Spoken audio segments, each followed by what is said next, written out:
So there's two different worlds. And then there's in the middle, there's just nothing, right? So, which is a very high space of being nothing.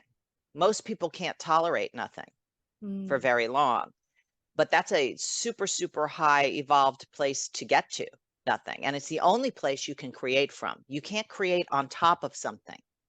So when you're reacting to life, what I have people do is I have people, first of all, become aware when they're in that world. What is the red flag for them? What are their body sensations?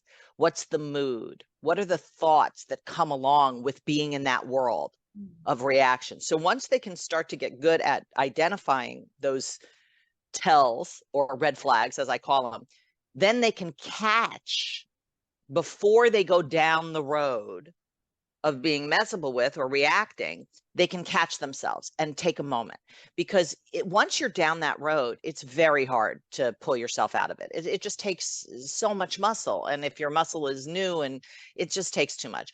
And that road is grooved. You know how if you were in two different roads and like there's a paved road, it's much easier to go down that road than the one that has trees and bushes and you got to carve it. And so the road of being unmessable with is an unpaved road, but your brain is designed to survive, not to create.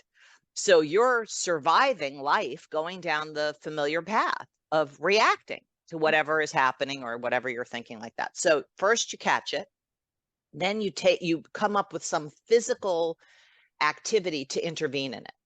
So sometimes people take a step out of the room, or sometimes people take a breath that's enough for them. Sometimes people have to physically move from where they are to interrupt the brain pattern, because it is like your brain activity is just going down a road when you're reacting. It's automatic. It's like a default. So then they take a moment, whatever they do physically, whatever works for people, to get to nothing. From nothing, you can choose. You can either go back down that world of reaction, or you can create a new context, a new place to come from. What's your vision in that area? What's your dream in that area? You know, what do you really want? Not what do you want because you've wanted it for so long that you think you should want it. And no, what do you want right now, looking up and out in that area of your life? What's your vision?